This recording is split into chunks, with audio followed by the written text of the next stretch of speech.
are grateful for the privilege of being gathered together for General Conference. We are grateful for the restored gospel. We are grateful for Jesus Christ, for his life, for his atonement, and for his teachings. We thank thee, Heavenly Father, for our living prophet, President Eyring.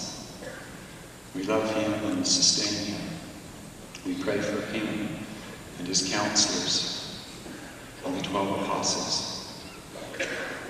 We pray for our missionaries. We pray that they may be inspired and protected.